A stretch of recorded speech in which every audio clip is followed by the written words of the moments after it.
Hello, Tottenham fans, and I have to do a quick one today because it's my wedding anniversary. So the wife is just getting ready. So I thought I'd do a quick video before we go out for some lunch. Anyway, let's talk about Spurs. And things are looking a little bit better than they were looking before. We've had 3 league wins in a row, 2 clean sheets at that time, and the fan base seems to be a little bit more positive. Now, I know there are some people out there that want Spurs to lose so they can boost their channel ratings or get more clicks or say, I was right. But for me, it's about Tottenham winning, it's about Tottenham progression, it's about Tottenham winning trophies. And I can see now a little bit of a light at the end of the tunnel, and I can honestly see that, you know, the squad is a lot stronger than it was before. Because if you think about at the beginning of the season, we wouldn't have included Gray or Bergvall in that strength of the squad. They would have been youth players coming through, and we would have had to bed them in slowly if we didn't get all these injuries. Jed Spence needed to prove himself to get into the squad, but now he's one of our best players. Odegaard's been injured basically all season. We've had multiple injuries all season.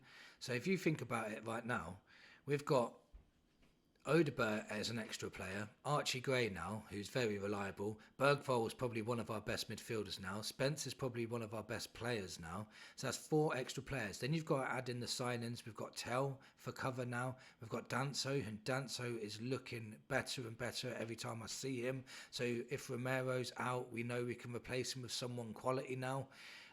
I think he's levels above Dragushin already, but remember, let's not get on Dragushin's case. He's still only 22 years old, still adapting to the Premier League, and I'm sure he will come through okay.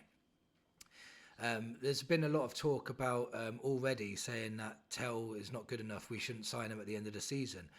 Seriously, give him time. He's come to another country.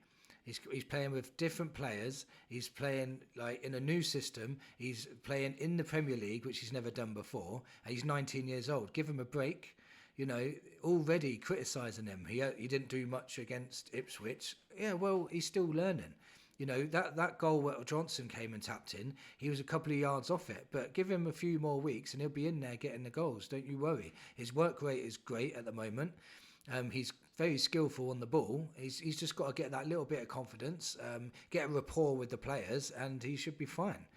You know, and all these people criticising Sonny's starting to get, you know, back to his usual self, so that'll be a massive plus for us.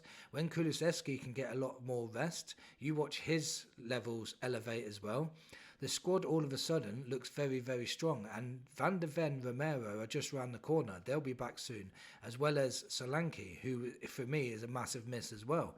So I think that this season now we can start getting excited for it again. We've got a big game against Manchester City, and they are not unbeatable. They still have some fantastic players and still can punish any team on their day like they did with Newcastle just last week. They're not going to be as flaky as they were when we beat them 4-0 that time, but they're going to be a very tough challenge. But I still think we can beat them. We've got the home crowd behind us as well, and that could be 4 wins in a row, and not far off the chasing pack for that top 4, because there's a lot of teams bundled together, all got to play each other all the time, and we could just sneak in there. You know, we're 10 points now from Chelsea. And Chelsea at one point were going for the title. So there's already been a turnaround in points. So I'm a little bit optimistic. I think this season can massively turn around. I think we could do something this year. The Europa League, which I haven't mentioned yet, is going to be one of the big ones for me. If we won the Europa League this year and finished 8th, that would still be our best season since probably 1982. Well, I think it's 1982 or 1981, the last time we won the European competition. Because since then, we've only won FA Cups and League Cups. The European competition is more prestigious. I can't say that word. Better. That is much more higher up in the ranks if you win a European trophy than it is winning an FA Cup or a League Cup. Don't get me wrong, any cup will do for me at the moment. But if we were to win that and finish, in the top half of the table, it will go from being one of the worst seasons ever to one of the best seasons in a long, long time. So for that, I'm pretty optimistic. AZ Alkmaar is going to be a tough game, in my opinion. But we're going to have a week's rest because we're not playing in the FA Cup. And a week's rest, if we can get the advantage on their turf, I'll be very confident bringing us back to our ground and getting a result. So things can look rosy. We'd be in the quarterfinals then, by the way, and then anything can happen then. And I'm sure that Postecoglou would prioritise the Europa League over the league. I know he wants to do well in both, but I'm sure he will prioritise it. And with all these players coming back and a lot more players that are reliable now, we could really rotate really well and still get good results. You know, other teams now are going through some bad times.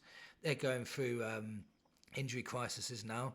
You see, like when people were saying Spurs had a shed loads of injuries, more than any other team in the Premier League, but all we got back was no empathy. It was just like everyone gets injuries. It shouldn't matter. You shouldn't be in that position, which for me is ridiculous. If you lose all your best players and you're still expected to compete at a top level, that's a joke. And the pundits need to sort out their punditry because it's awful.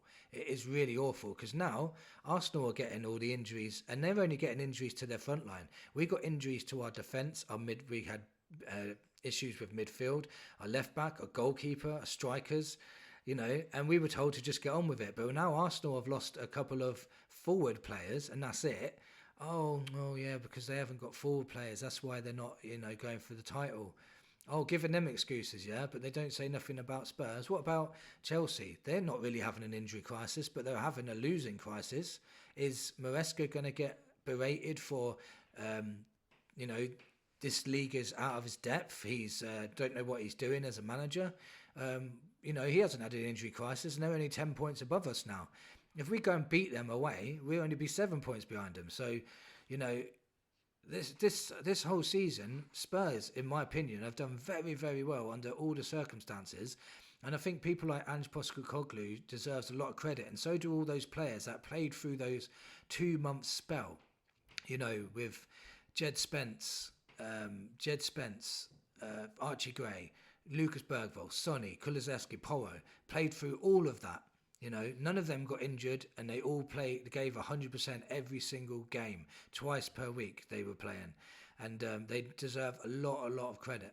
And I could just see the light at the end of the tunnel now. I can see it turning round. Like, we are still going to lose games. I'm not going to be delusional. We are going to lose some games still. But I'm not going to jump on the team as soon as they lose a game and say, see, I told you so, like others will. I told you I was right and all this rubbish. I want Spurs to win every game. Of course I do. But you have to be realistic. I think Tottenham have got a very good chance in that Europa League, and I can see us moving up that table as well. We're closing in the top half now, and once we get into that top half, remember, it's a cluster of teams all around the same points.